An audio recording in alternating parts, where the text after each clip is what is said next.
Hello and welcome back, everyone.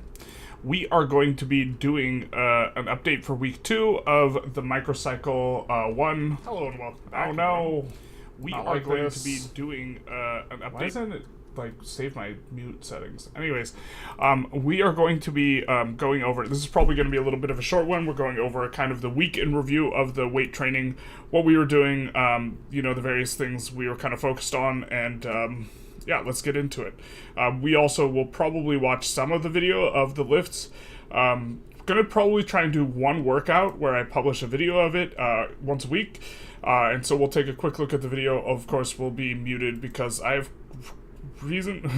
there's some copyrighted music in this video. We'll have some bent pressing in here. But there's some copyrighted music in this video that didn't get bopped the first time around, and I don't want to get it to get bopped the second time around because I just would have not pubbed it the second time around, but this is live, so we'll be taking a look at stuff which will include several bent press attempts, so we'll maybe talk through the technique a little bit on bent press, which is getting it overhead with one hand. Okay, so Monday we had a front squat day. We did everything at 82%, so we'll put in adjustment. 82% listed. And then also, this is like a problem with the gym I go to. They don't have, the cable crossover is always occupied. So maybe we need to make adjustments here, but we just kind of dropped the sets. And so we did some front squat. We did some snatch balance.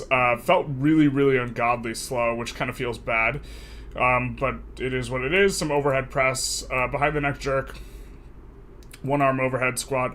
Overall, it felt pretty well, good. The windmills, the dumbbell windmills, maybe we need to be doing more of these. Honestly, they feel pretty good, in terms of just developing strength and coordination with the bending over, and you can do a lot of reps. You can't do too many reps on bent press, it feels generally speaking, because each rep, just in terms of developing the neural groove for it, each rep seems really fatigue inducing, or it doesn't really hit because you have to do a relatively high amount of weight for it to feel right. But okay, that was week 1, or that was workout 1. We did is basically just an accessory day for weightlifting. Day 2, same adjustment. We were doing 82.5. This is because we're coming back into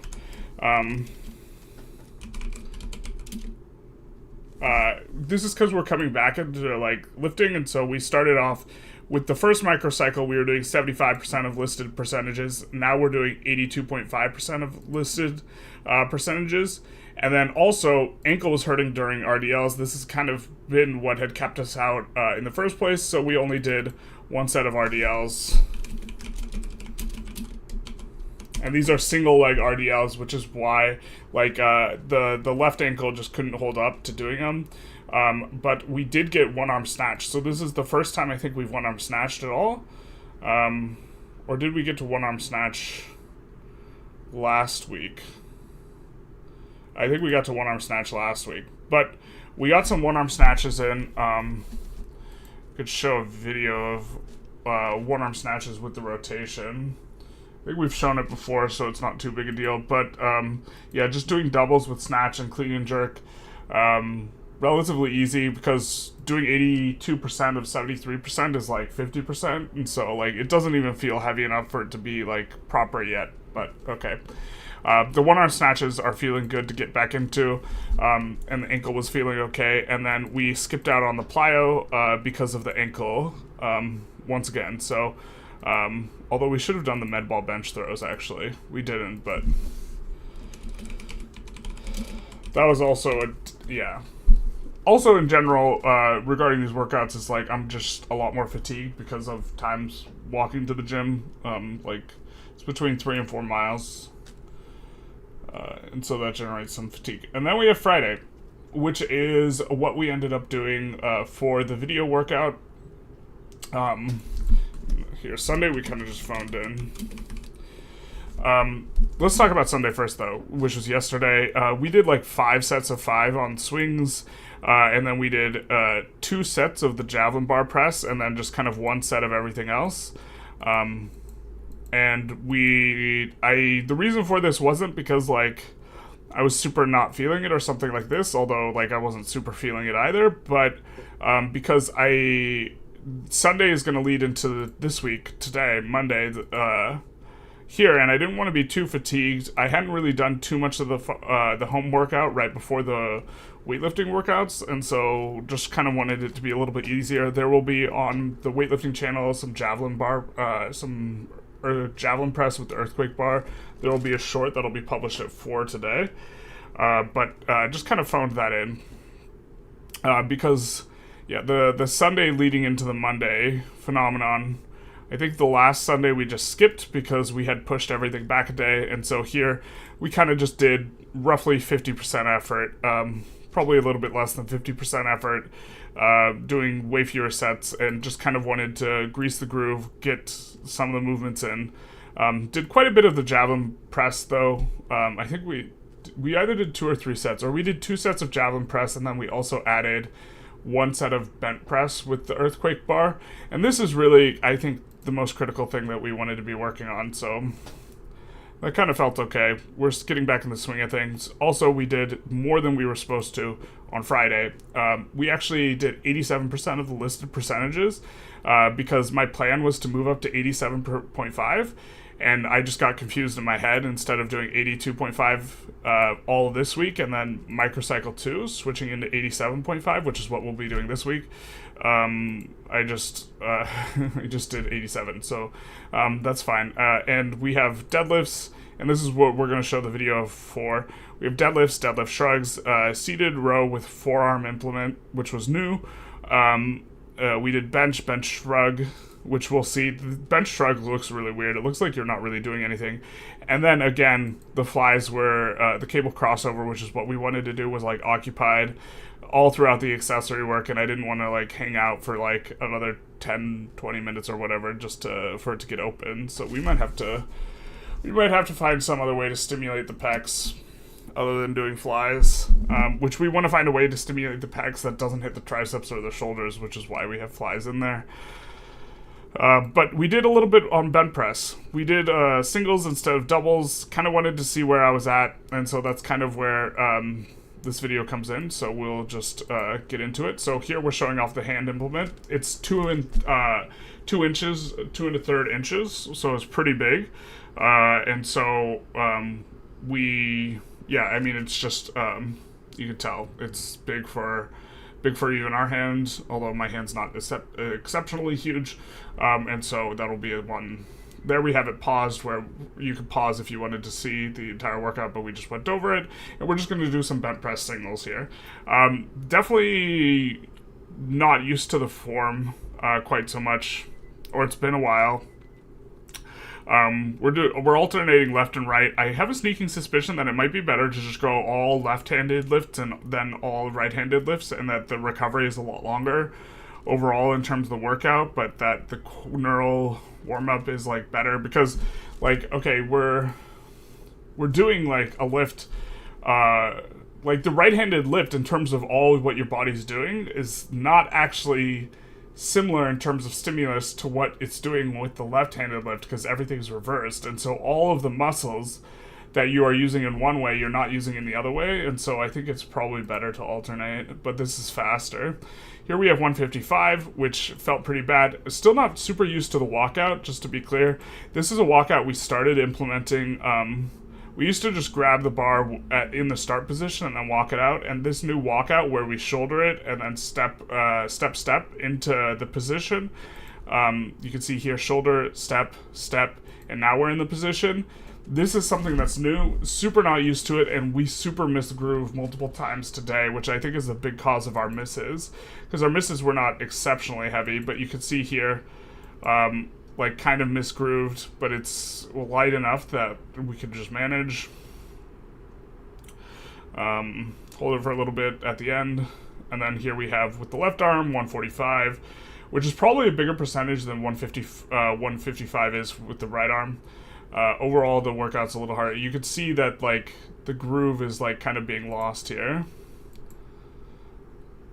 Right, the shoulder is not, the elbow is not properly we're trying to, like, the starting position involves the elbow being, like, deeper in this crease, and it's, like, not creased in, and so you see, like, kind of a little bit of movement around there in the elbow, which is not ideal. But okay, we get through it. I think I got copyright bopped, and have some music overlaying here, other than the, like, Olivia Rodrigo, which was, like, playing in the gym. But you see step, and see, it's just, like, way not in the right spot. Is it possible for me to... let's go half playback speed or something. So you can see step, and then I'm trying to get it back to from, like, this forward position into this, like, rear further back rack position, and I do not feel good doing it. And also I stepped out way too much with the left foot, and so I'm really feeling that here. And then I probably start the lift prematurely. I'm probably supposed to come back in, and just fully set up. I almost hit the lift. Another thing is I don't drop my hips at the very end, which is something I normally do, which I think is good for stability. And now the bar goes from being like stacked over your onside leg, and then when you're fully bent, it's stacked over your offside leg. And so right now it's stacked over my left foot, right? And then usually what I do is I squat down at the very end, and then it re-centers back to middle. But I don't do it here, and that's just like kind of a leak. You can see here, if on the 155, I'm going to drop my hips at the very end here, almost certainly. And then it's going to bring the weight back to center. See, the hips drop, weight comes back to center, then I stand up. And I don't do it on the 170. I mean, like, I think I was just kind of thrown off by the scuffed setup, to be honest. So, overall, not too big a deal. But yeah, so we missed that one. Also, just to, like, talk about the lift a little bit, you always want your forearm to be, like, perpendicular to the ground here, which means that for the elbow to open up, this is why you bend away from the weight. So you can see all throughout the lift, our forearm is going to be perpendicular to the floor, or we're going to try and have it that way. And then the arm is extended by instead bending away from it. And in this way, you're not actually really pressing it. Like, where the most of the activation is like in the lats, to, like, pull the shoulder joint into the right spot. Like, this is, like, the fundamental movement, the lats and obliques, and we almost get it, and then we miss. Frustrated generalist is sad. And then we also miss on 155 here, too.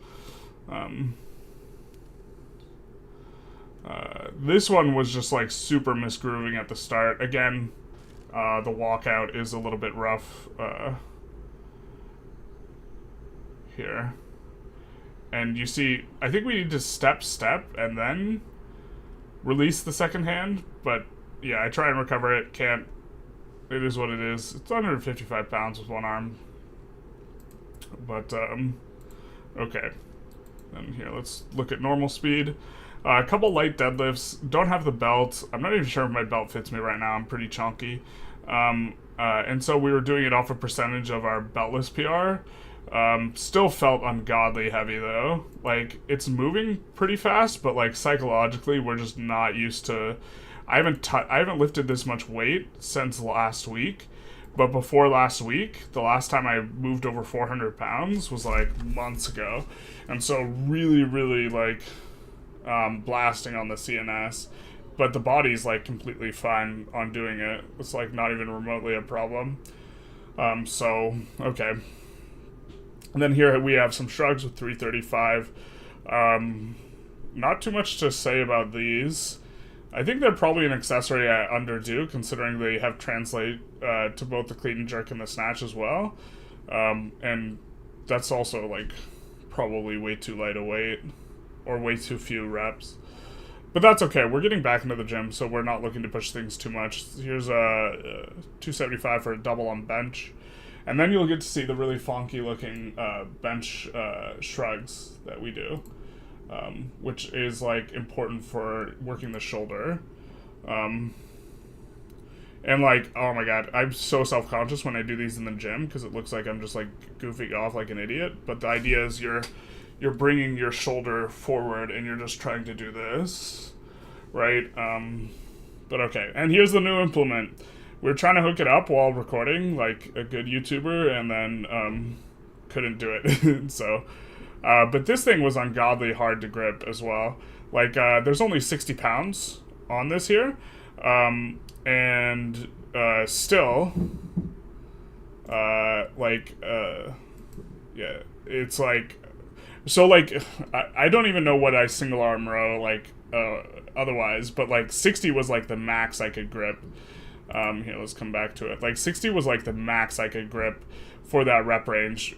More limited by the left hand than the right, which I didn't show the left, but like, I could do easily like double this. The point of failure was definitely not the back. It was 100% the hand, and super not used to having to do a crush grip on like a large thick implement, you know, and like, we'll be working out some more with this thing. I think this thing is pretty interesting.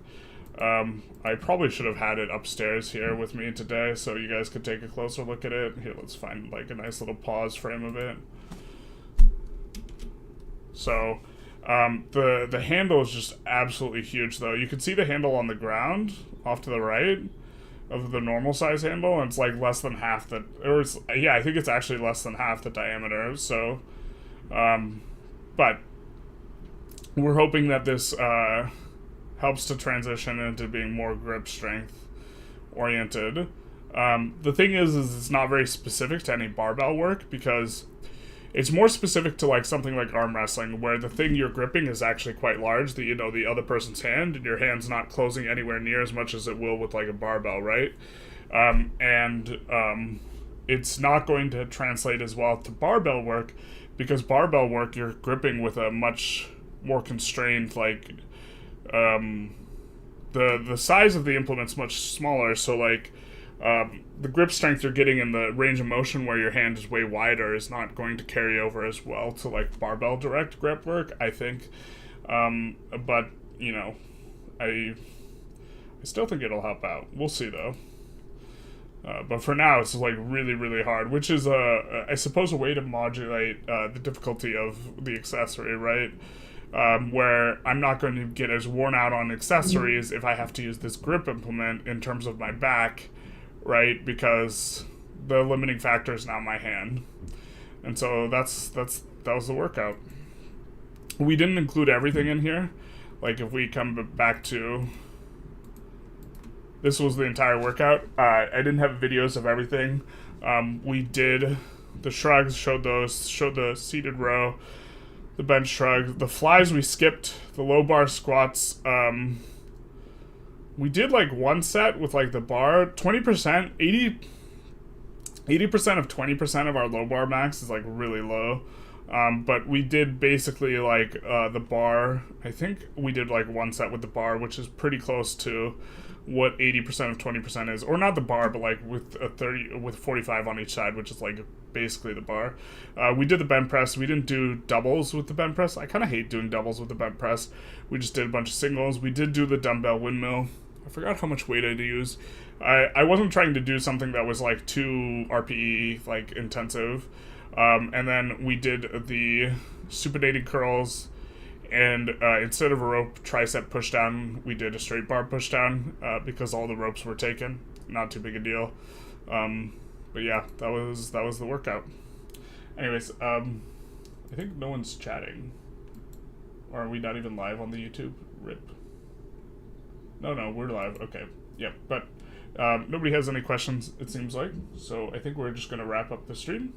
Thank you guys for coming out. Probably going to be doing these every Monday morning, just kind of a quick review of the week, how things went, how things felt, this type of stuff.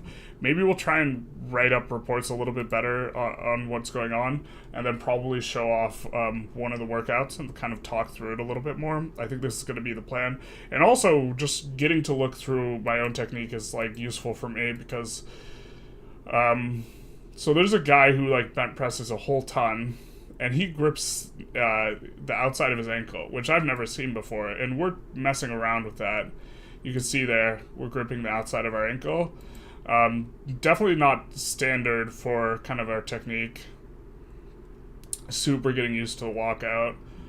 I think we'd rather upend the bar than like walk out like this, but we're walking out like this because it makes it less likely we're going to damage gym equipment. But you can see there trying to grip the ankle. And he has like a super press out heavy technique, but you can see it just kind of like there's the kind of end range of motion we're looking for. And then we're stacked over the right foot. Like the weight is like perpendicular to the ground, like we're in a T and we're stacked over the right foot. And what we do from here is we squat down to return the weight to center, because as we squat, the arm is going to shift to the left, and the angle here is actually going to widen even more as we get a little bit more upright. So you see we squat well, that was a really slight squat, but the idea is that we are returning to center to make the stand up easier. Also, if you drop the hips, you can actually, we'll talk through this a little bit more. If you drop the hips, or when you drop the hips, you can actually gain a little bit more. You can open up the angle slightly on your arm, which allows you to kind of finish the range of motion. But when you drop the hips, it's hyper committal. Here, maybe we go half speed. When you drop the hips, it's hyper committal because you can't undrop the hips, and you can't really bend. You can't, when you drop the hips, you're returning to center here. Hey Neorgy, how's it going? When you drop the hips, you return to center here. So once you're returning to center, you can no longer bend deeper towards your offside foot, and instead now you have to come up. And so this is kind of why I think maybe dropping the hips is like a really good way to complete the lift, but it's super sketchy to drop it before you have like a full extension of the arm. Because if you drop the hips before you have a full extension of the arm, you're just like done. Because yeah, you'd have to try and move the weight back off from center. That's going to generate so much additional fatigue. You can see here we're almost fully extended, and then we're in a T. It's over the offside foot, and then we're full extension, and now we drop the hips, which is going to increase. I don't know if you guys can see. You guys can see my mouse. It's going to increase the angle here, right? Where the angle, the size of this angle is like, oh, I don't even want to put like degrees to it. It's like, what, 120 degrees, and we're gonna, when we sink the hips, it increases to like 140 degrees. And it brings the hips, it brings the barbell back towards over the mid of our body, which makes standing up easier, is kind of the idea. Or we can utilize our legs more in the standing up, and it's less oblique heavy. I know some bench pressers who like aren't as strong in the legs, and they don't squat down at all at the bottom. So they just what is it? They just like windmill up from here. So there's no hip sinking that goes on, and instead they just stand up, which is much harder on the obliques. Or harder is not the right word. It like involves, it's a lot more oblique heavy, right? Whereas here we just have to sink the hips. But sinking the hips and coming back to center is probably a little bit harder on the shoulder, because you have to tolerate moving laterally back into the center. Something like that. But I think that we're gonna wrap up probably here. The VOD will be on the YouTube, the weightlifting YouTube. I hope you guys enjoyed. Let's see, how many viewers do we have on Twitch? We got 6 viewers on Twitch. All right, we'll send you to some Victoria 3 thing, I think, because that's primary. We could send you to fitness and health. But we'll end the stream for the YouTube, so the VOD's going to be over for them. And then